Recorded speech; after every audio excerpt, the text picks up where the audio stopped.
présence de Monsieur Bielac, gérant d'un commerce. Si vous voulez bien vous présenter. Bonjour, je suis Vincent Bielac, je suis gérant d'un commerce sur Étampes, donc ce qu'on appellerait un commerce multiservice, puisque j'ai plusieurs activités. J'ai l'activité de tabac, j'ai l'activité de bar, l'activité de presse, Française des Jeux, bon, les jeux de grattage, le PMU, que je vais bientôt arrêter d'ailleurs, le PMU. Je suis aussi, j'ai une petite épicerie, donc une petite épicerie de dépannage pour les clients du quartier, surtout les personnes âgées qui ont des problèmes de mobilité, ou les gens quand ils sortent du travail qui viennent se dépanner.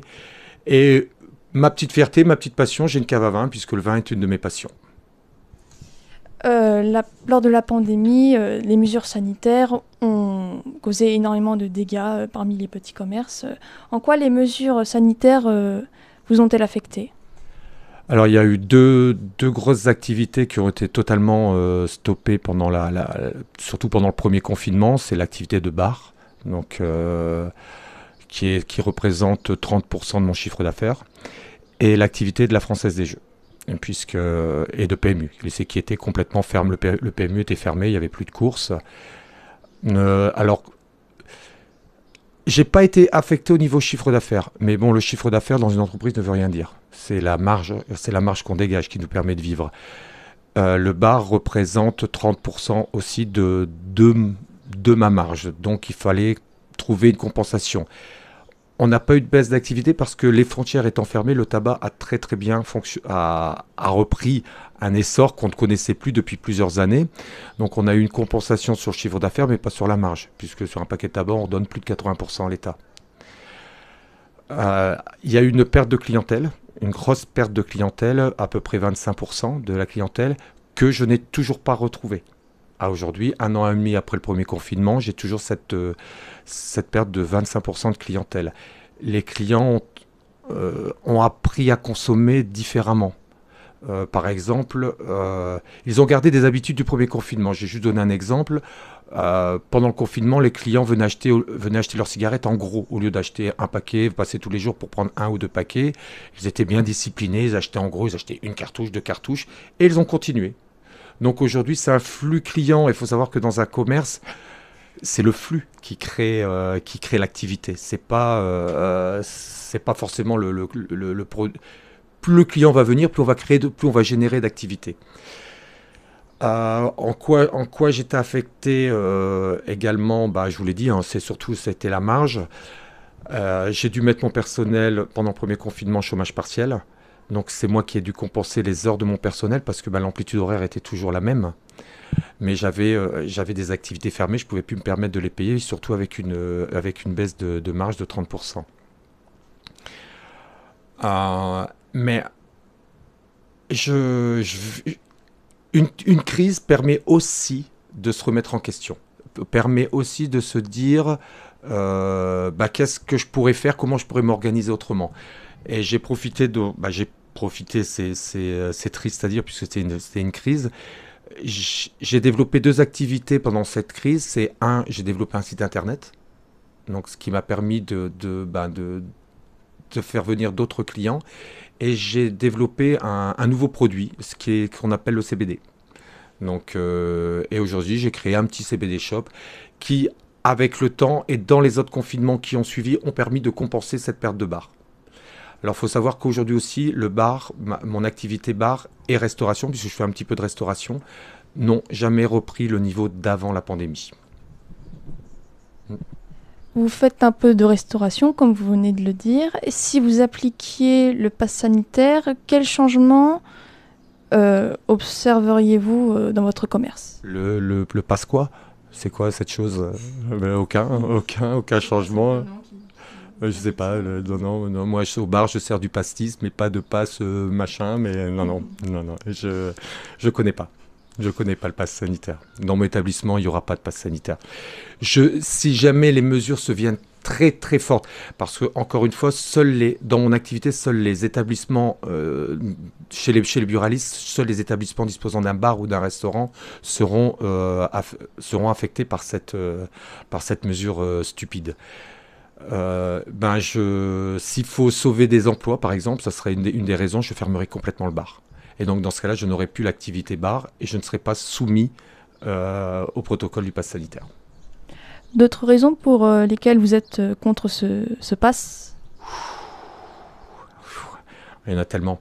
Bon, la première, c'est que c'est un changement de société. C'est un véritable bouleversement de société. On bascule vers la société de contrôle permanent. C'est une fracture en créant deux catégories de citoyens. Donc là, on casse un des fondements de la République, hein, donc l'égalité, puisqu'on aura une sous-catégorie de gens qui pourra accéder presque nulle part, et puis des gens qui pensent avoir la liberté, parce qu'ils le pensent hein, seulement, parce que quand on va devoir sortir 5 fois par jour et ma pièce d'identité et mon QR code, non, pour eux aussi, ça sera la société de contrôle. Ensuite, bah, c'est la violation du secret médical. Je veux dire, moi, j'ai pas à demander à un client, un salarié, s'il est en bonne santé. Je veux dire, ça me regarde pas, quoi, ça me concerne pas, quoi. J'ai pas à savoir. Et pas enfin, parce qu'il y en a d'autres, dans ce qui me vient en tête, on dit souvent quand on s'oppose au pass sanitaire, qu'on dit que c'est une société de contrôle, on dit mais tu es déjà contrôlé, tu as ta carte bleue, on peut te suivre avec ta carte bleue, tu as ton portable, on peut te suivre avec ton portable. Demain, je prends ma carte bleue, je la jette par la fenêtre, je prends mon portable, je le jette par la fenêtre, on peut plus me suivre. Mais je serai obligé d'avoir mon pass sanitaire, toujours sur moi. Alors, un dernier point sur le pass machin. On pense que le fait d'être équipé d'un pass sanitaire va permettre au commerce de vivre normalement, de retrouver leur activité. J'y crois pas un instant. J'y crois pas un instant parce qu'il va y avoir beaucoup d'hostilité à présenter ces deux papiers systématiquement dès qu'on se rend dans un commerce. Donc les clients vont déserter les commerces, même les grands, hein, pour se réfugier sur Internet. Et je vais vous prendre un exemple dans la restauration. Aujourd'hui, dans la restauration, vous êtes un groupe d'amis. Dans les groupes d'amis, vous avez des gens qui vont être vaccinés, des gens qui vont qui n'auront pas fini le protocole, et des gens qui ne voudront à tout prix pas se faire vacciner. Ils veulent aller au restaurant. Ils vont pas être acceptés. Puis il n'y en a pas deux qui vont aller au restaurant, puis les trois autres qui vont être rejetés. Donc qu'est-ce qu'ils vont faire? Eh bien, ils vont se réunir chez eux. Ils vont aller manger chez eux. Et on aura résolu avec le pass sanitaire le problème de la circulation du virus, puisque les gens vont se retrouver en intérieur. Et là, ils peuvent se contaminer. Donc je pense que, et d'un côté sanitaire et d'un côté économique, ce machin-là, il résout rien du tout. J'ai refusé toute aide de l'État. J'ai travaillé plus, je me suis privé de vacances, mais je ne veux rien leur devoir. Je vais être droit dans mes bottes, je ne veux rien leur devoir. Parce qu'à partir du moment, comment combattre un système et leur demander de nous aider? C'est contradictoire. Si je combats le système, je ne demande pas qu'il me vienne en aide. Donc plus il va me venir en aide, plus lui va m'en demander. Donc ça va être toujours plus d'État, plus de Big Brother. Donc ça je veux pas. Donc j'ai refusé toute aide et comme ça je peux le combattre. Ce qu'on ne se rend pas compte quand on est dans la position d'un commerçant qui va être amené par son activité à devoir demander des documents sanitaires, des documents d'identité. Bon, a priori, là, le gouvernement revient sur les documents d'identité, mais des documents sanitaires, quand l'annonce a été faite ce 12 juillet, j'ai eu un grand vide. J'ai eu un grand vide en moi parce que il faut choisir. On se retrouve devant une situation, il va falloir choisir. Je ne peux pas éviter ce choix. C'est soit je collabore, soit je deviens un exécuteur de ce projet, alors que ce projet, j'en veux pas. Ou soit je résiste. Et dans ce cas-là, si on résiste, si on désobéit, on devient par nature un hors-la-loi. Donc c'était ce grand vide de ce... Mais qu'est-ce que je fais Et j'ai choisi ma position, j'ai dit que je ne céderai pas et que je ne veux pas de ce machin-là qui gouverne ma vie, qui soit au quotidien présent. Non, j'en veux pas. Donc j'ai pris l'option 2. Et donc je refuse catégoriquement de l'application de ce pass sanitaire. Vous avez fait des actions de votre côté contre ces mesures sanitaires? Alors, Bon, pas grand. Oui, j'ai fait des actions. Par exemple, j'ai relayé toutes les pétitions pour moi importantes, je les ai relayées. Bon, par exemple, je suis très content de moi. C'est sur la pétition contre le pass sanitaire. À moi tout seul, j'ai presque atteint 150 signatures. Donc j'avais mis juste une petite pancarte à l'entrée, bah, comme celle de la pancarte sur le référendum que vous avez vue quand vous êtes arrivé, et qui m'a permis de récolter 150 signatures. Donc je me dis que si tout le monde, si les gens contre le pass sanitaire avaient réussi à pousser une, deux personnes à avoir une signature, on aurait eu des millions de signatures contre le pass sanitaire. J'ai aussi, puisque en plus de mon métier, ben je suis le secrétaire de l'association des buralistes en colère. Ben, j'étais le secrétaire de l'association des buralistes en colère. Et à un moment donné, j'ai dit, faut se positionner. On est devant un choix de société, on s'appelle En colère, donc il faut se positionner. Et donc, par le biais de l'association, j'ai essayé de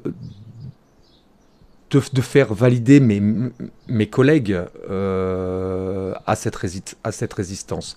Donc on m'a dit que c'était pas le rôle de l'association, donc pour l'instant, je suis en marge, j'ai décidé d'arrêter toute action dans l'association. Et j'ai pris mon bâton pèlerin euh, et j'ai fait des vidéos. J'ai fait des vidéos que j'ai postées sur les réseaux buralistes en demandant à mes confrères de résister au pass, de résister à cette pression, de résister à cette peur, de résister à ces menaces, ce chantage, quoi. C'est tout ça qu'on subit aujourd'hui. Et, et sur un tweet, alors le tweet vient d'un autre collectif, un collectif de restaurateurs. J'ai trouvé ce petit logo que j'ai trouvé très sympa. Donc vous voyez, bon, c'est encore marqué restaurant dessus. J'ai trouvé ce petit logo et que j'ai transmis à mes collègues. Et puis de fil en aiguille, là dernièrement, j'ai vu que c'était les maisons d'hôtes qui avaient repris ce petit logo. Et donc comme l'application Antipass, elle peut nous retrouver, peut numériquement nous regrouper, ce petit logo à l'entrée de nos établissements, en plus il est bien, c'est une cocarde France, un petit nœud papillon français, donc c'est très simple, hein, il n'y a que de message, hein, le secret médical existe, vous êtes tous les bienvenus. Bon, je veux dire, il y a rien de polémique dans ce message. Et donc, on aura aussi, en plus de l'application, on pourra avoir aussi un visuel de dire, bah tiens, je rentre chez un commerçant, je rentre chez un prestataire qui lui résiste et ne veut pas appliquer le pass sanitaire.